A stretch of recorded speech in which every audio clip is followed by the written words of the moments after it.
For me, it is the absolutely the most fundamental part of what makes us a human being is the ability to listen and be listened to. And if we have no one in our life who is listening to us, we're going to look for mechanisms where we feel that we're being listened to. And so we get caught into believing that the AI is a real human being because it's giving us all of the evidence to suggest that it is, because it's doing all the things that a listening human being would do. Problem is, there's nothing beyond that. You're caught in a loop. And that's when it becomes psychologically very dangerous. In Youth We Trust sits down with successful entrepreneurs, business leaders, educators, and others from around the world. We spotlight how individuals and organizations are shaping a better world, directly or indirectly, for the coming generations through their focus on sustainability, equity, education, and more to empower young people to create the future they deserve. And now, in Youth We Trust. We are teaching young people to fish when the river is about to dry up. My guest today is Darren Coxon, and he's not talking about climate change, but about an education system that hasn't changed in 250 years. A system that is about to face the full force of AI. Darren is a seasoned educator, but also an optimist who's integrating AI into education with a missionary zeal to make this transition smoother and shorter. He speaks with candor, clarity, but above all, a heartwarming honesty. Good morning, Darren, and welcome to the podcast in Youth We Trust. Great. That's really, really fantastic for you to have me on. It's been very exciting to hear about all the different things you've done, you as a person. So let's explore that a little bit. Sure. But first, as I always do, let me start by taking you back to your younger self. Mm-hmm.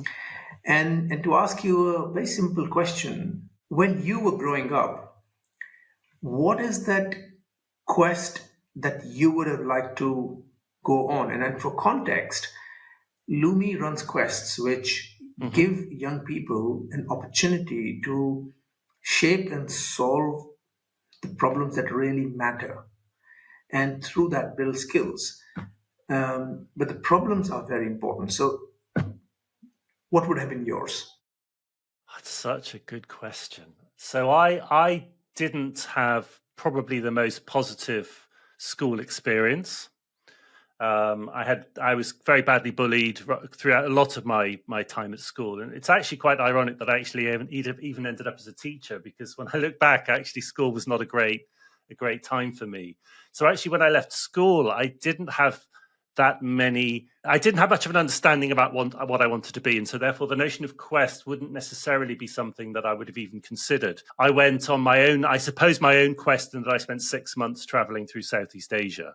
And through that, I discovered journaling my experiences, and I discovered poetry, and I discovered some really wonderful writers, mainly just through traveling from one country to the next. But when I started to read and kind of and feel that world, the world of literature, that's what came alive to me then. So I think probably the quest that I found myself was through traveling hugely outside of my comforts. I was an 18, 19-year-old guy, very, very naive, and actually through traveling through Southeast Asia, usual routes, Malaysia, Indonesia, and through discovering literature and writing. I actually spent 5 years out of education. I became a portrait photographer, and I did all sorts of kind of weird and wonderful things.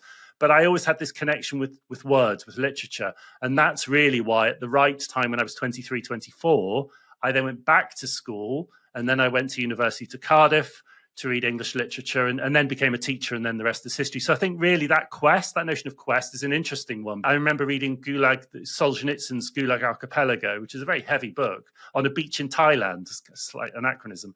But it was through that I started to think, do you know what? Words are going to be part of my life. Language is going to be part of my life. And really, yeah, as I said, the rest is history. The rest is history, yeah. I think I do agree. Reading Gulag on the Beach doesn't, Reading Gulag on the Beach. That's a great title for a book, actually. That's right. It's not the most obvious thing that comes to mind. 5 years not going to university. How did you have the guts to do that? Like, what kind of challenges did you face?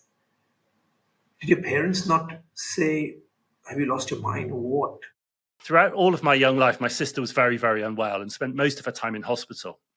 And at the time that I traveled, she was starting to get a little bit better. But essentially, my parents had all their energies and their attentions focused on my sister, quite rightly. But there was definitely a sense that they trusted me, that they kind of knew that I wasn't ready to go to university. I'd completely lost my way at age 23, like really lost my way. I got fallen in with the wrong crowd, making bad decisions. I was writing really bad poetry at that point, thinking I was this new sort of poet, but actually I look back and it was really bad poetry.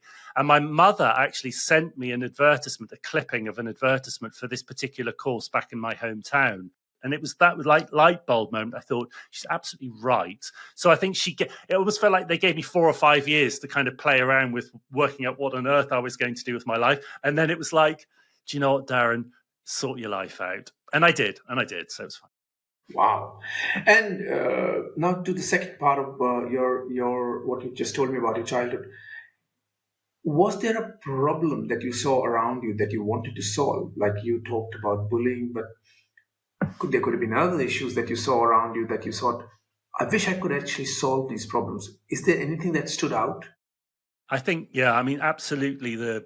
And I think it has changed. So I think the problem in some respects has been solved, because this was the time before the Children Act in 1989. There were really no protections for children at that time in the way that there are now. There was no safeguarding. There was no keeping children safe in education, no child protection. There were no services around children, no CAMs. It just didn't exist. I think there's a huge problem with young people who want to speak to someone, but the only entity that they can now speak to will be my Snapchat, my AI, which I think is a deeply insidious presence, and I'm very happy to explore that later.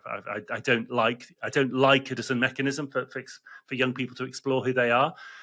So I think we are definitely now, maybe even slightly have gone full circle, but we're definitely in the situation where we have a bit of a crisis with young people, children, teenagers who have no one to talk to.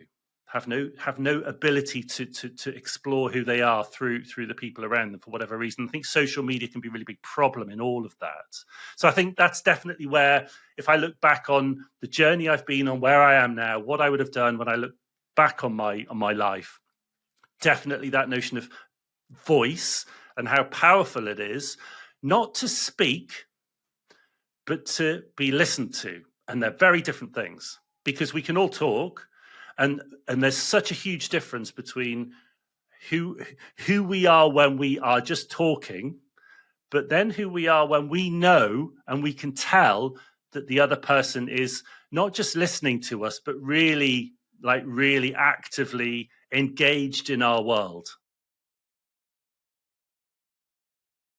Very interesting. So now that you look at where you are today, what's the one skill that you would be wanting to give to your younger self that would have helped you solve the problems that you saw at that time? Not to take everything personally. And it's still a battle for me today. Not to see every single problem which is external to me as somehow being either my problem to solve or a problem that I have caused. Oh, that's very interesting. So let's look at the cohort of the young generation today.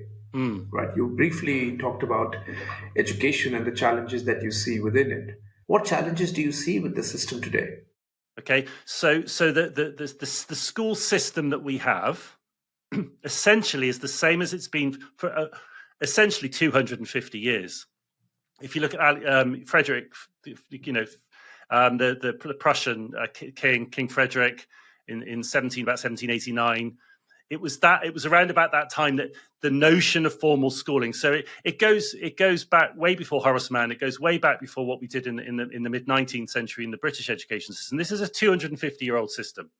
but probably for roughly the last 50 years. I mean, it's maybe more 70 with AI coming in the mid-1950s, but I would say probably since the early 1970s with the notion of the microprocessor, and then we've got IBM and Microsoft and Apple and so on and so forth, and then social media and now AI. But the system itself just hasn't changed at all. And so the problem that we have now, and I can't remember the name of the writer, it's really bugging me. I've just been trying to think of the name of the writer who's been speaking. But there was a book called Learning for Tomorrow. It was written in 1974, so 50 years ago. It's going to really bug me. And basically what he says is this. He says, imagine the idea of a tribe of North American Indians. And their whole world, their whole life is based around on the river. And they teach their children how to fish on the river. And they teach their children how to build boats. Way upstream, a dam is being built. Okay, they don't know that this dam is being built way upstream, and so what they're doing is they're training their young based on the current world, the cultural and the social and all of the contextual elements, societal elements that make to sustain them. But actually, the river's about to dry up. And that's where, and what he says is that that's kind of where we are with our education system. And this was 50 years ago. That basically we are building boats for a river that's dried up. You know, we're teaching children to fish when there are no fish there because the river's dried up. Since AI, since November 2022, since the release of ChatGPT, Moore's law does not exist because AI previously. The reason that we had increases in processing power, et cetera, is because of human intervention. You know, people would be making these microprocessors smaller and smaller and smaller, and they would be increasing the memory of these systems. Now we've got AI teaching itself.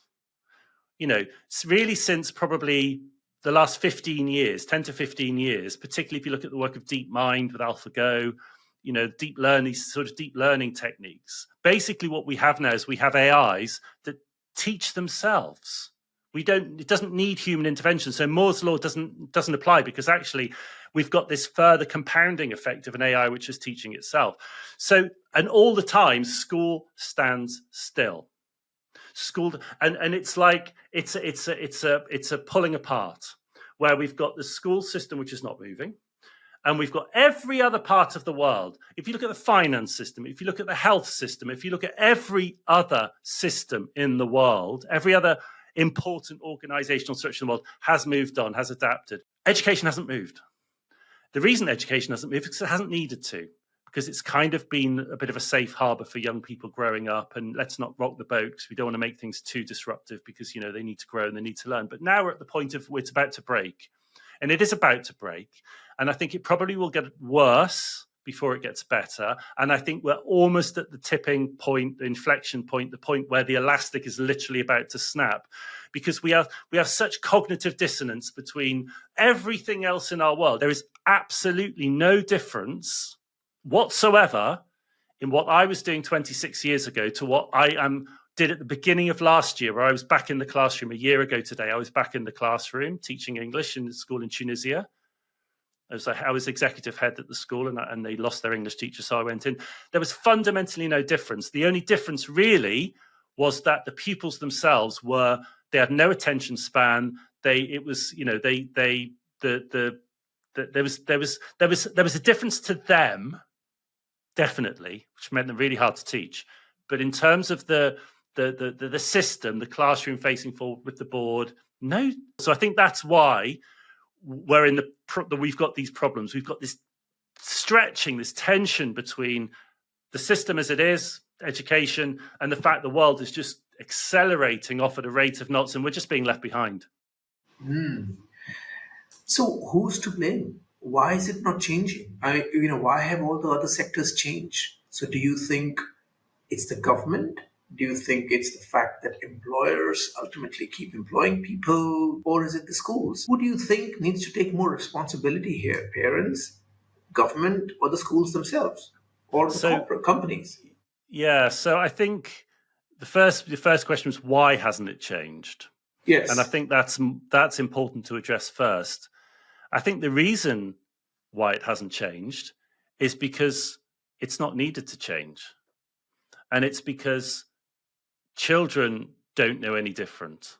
And so they're not. Look, if you compare it to, let's say, finance, the finance has changed so greatly because of basically the law, competitive. That a bank had to keep up with other banks, because if it didn't, it was going to close and it was going to lose out to other banks. What student is going to turn around and say, well, I just decided I want a different education, so I'm going to go to this school? They don't decide, their parents decide by and large. And so actually, we don't know what's going on inside the classroom. Parents don't. And also, there are no real competitive laws with education. It's like, if you look, I'm just going to take the UK as an example. Okay, there are 32,000 schools in the UK. Okay, in total. There's only a few thousand, probably 5% of those are independent schools, are fee-paying schools. And of those, less than half are boarding schools. And so education is a profoundly local enterprise, business endeavor. You go to the school probably within 30 minutes of your local environment. Final point is about the fact it doesn't change, is that everything that we do in a school is deferred. It's deferred value, okay? It's delayed value. It's so we're not doing. It's not really about even value add. It's about value, because we invest in children. The fact children are just children. They're in the classroom, and what are they going to do? Because they've got no agency, and they've got no power. They've got no control. Final point around it is the fact that actually in a school, I'm not talking about university, but in a school. And this is the point that I made in, and I think a blog post that I wrote a while back that you mentioned just when we first started speaking before the podcast began. One of the reasons why things haven't changed is because the universities dictate the hop-off point. We know that if I'm a school teacher or a head teacher in a school, at the age of 18, that those children are going to move to university, and they're going to need A-level, IB, UCAS points, GPA in the States, SATs, whatever it is, whatever the whatever the local equivalent is in whatever part of the world. And so everything that we do, leads us to that hop-off point. And so it's the tail wagging the dog. And I've said this all for so much of my career. The university tail wags the school dog. The fact that actually most universities aren't really interested in teaching, they're really interested in furthering their research. Teaching is very often huge second to what the research element of a university. And so everything that we do to the point of age 18 is basically dictated by the fact that these kids want to go to a good university. So until that changes, and until we see maybe a blurring of the boundary between school and university, which I think definitely has to happen and should happen. So what is going to change that now? So what will change it now, I think, is parents and far more empowered and worldly and young people have a lot more access to information, voting with their feet, and not going to university. Because I think what is going to happen in the next, and I don't think this will happen overnight. I mean, we're talking a few years away. What I think will probably happen, and what I hope will happen, is that what we'll see over the next few years are more and more companies and businesses offering placements for very bright young people where they get additional support and training on the job, and with an AI tutor. And I think as soon as you realize that you have a consistent support, like your own little teacher PA, your own little sort of teacher mentor, who learns and grows with you and understands you and knows where you're on your learning journey and can recommend resources and training and support, and you can talk to, and they will get better in terms of their memory, their context windows will improve. They'll remember more and more stuff about us. At that point, you start thinking, well, why do we have any of these points? Because actually learning just becomes something which is continuous. And the final point I'll make, and I've noticed this even with my sons and my daughter. So I have a 16-year-old daughter. She's just started her A-levels. I have a 7-year-old and a 4-year-old. And I've noticed particularly with my 7-year-old and my 16-year-old, when I look back to when I first started teaching, my goodness me, they are so much sharper and they have so much access to information than even 25 years ago when I passed, and certainly when I was at school. They are so much more worldly. They have so much more of an understanding. They have so much more of a social conscience. Even my 7-year-old understands these things. He uses ChatGPT and Perplexity all the time. He's interested and curious about the world because he has access to these technologies.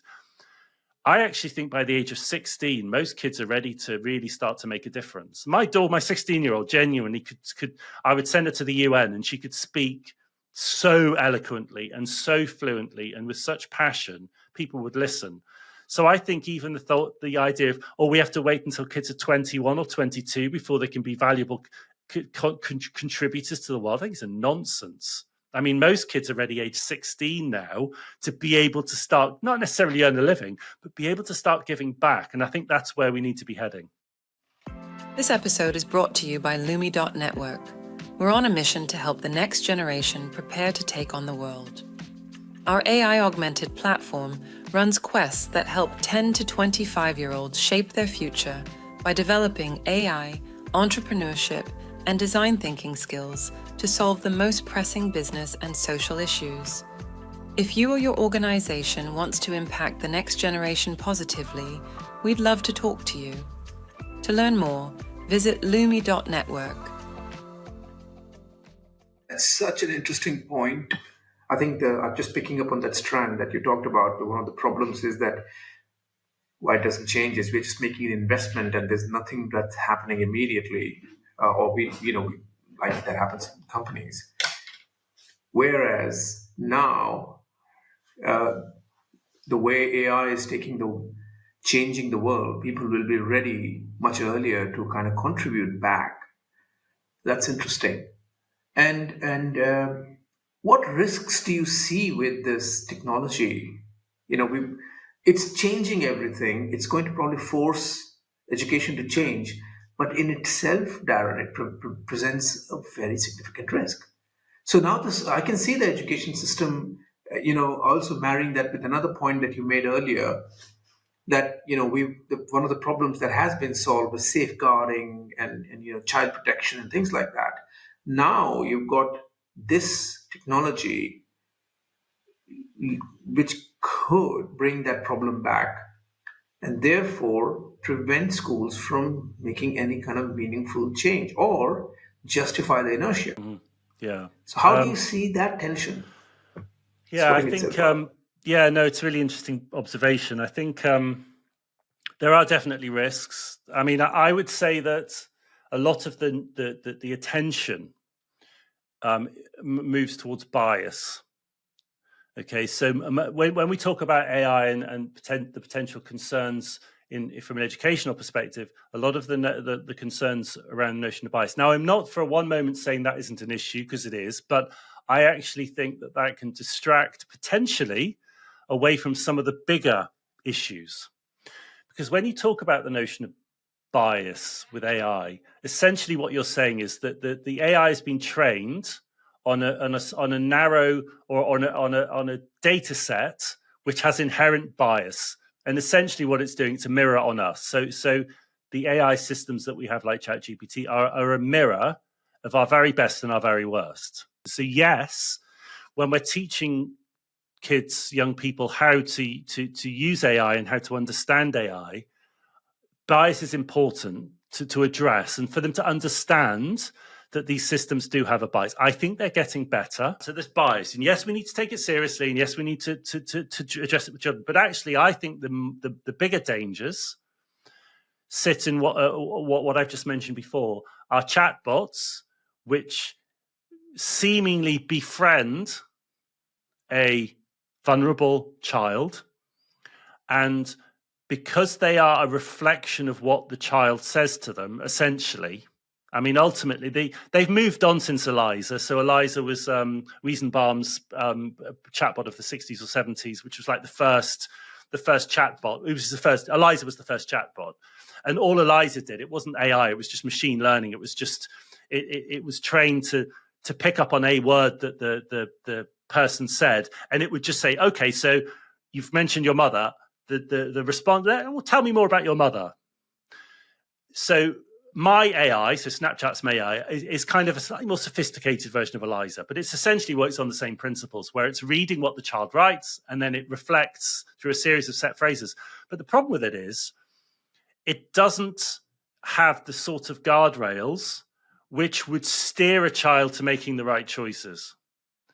So there have been instances, and I've seen it demonstrated live, so I've seen this happen, and I don't think it's changed, where you can actually pretend to be a young child and you can actually have a conversation with my AI and it can make recommendations which are just, I mean, they are so wrong that actually they could put the child in danger. And I've even tried to address this with Snapchat, and I know other people have, and they're just ignoring. They're just ignoring the community, and so we're actually genuinely quite concerned about what they've done with my AI. I think it's actually a very, very dangerous presence. So I think that the biggest danger at the moment, and I think this goes back to a point I made earlier on, is that essentially we have a world of children and young people who are desperate to be heard.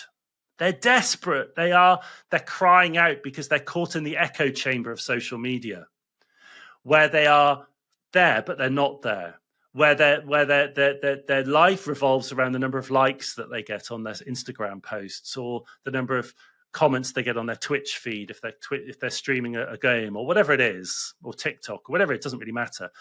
Their life revolves around the social proof of getting feedback from people they don't know.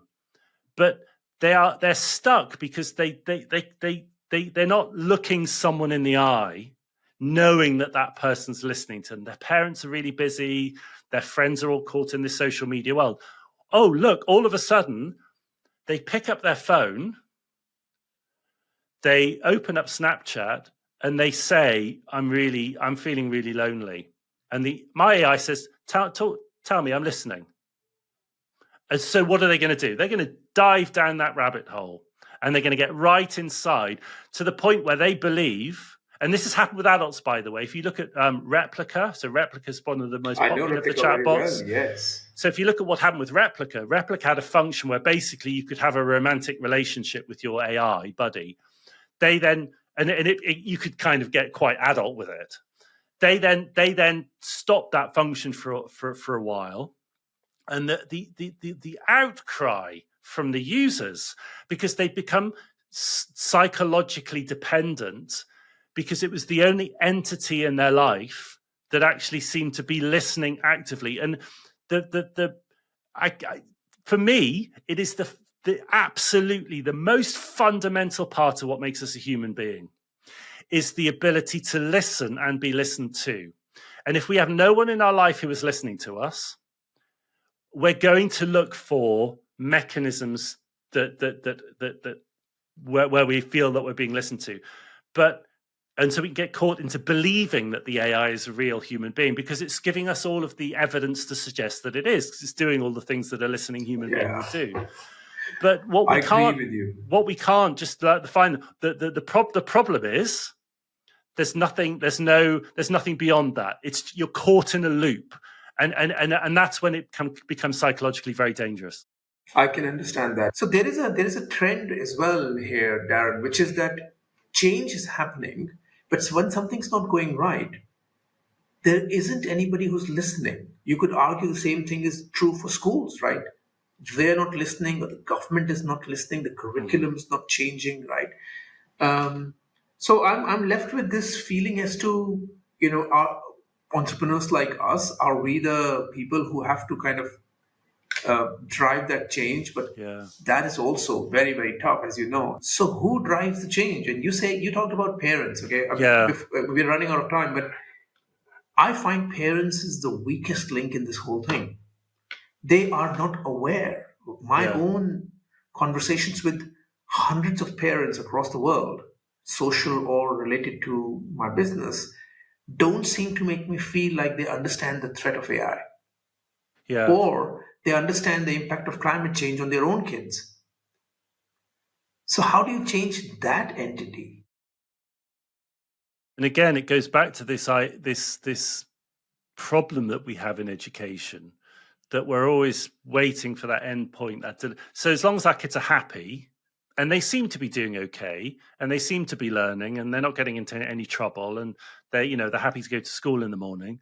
I think a lot of us, particularly when we live very busy lives, which we all do as adults, we a lot of families are dual, working parents, and often the parent, you just think, well, actually, do you know what? They're okay. They're doing okay.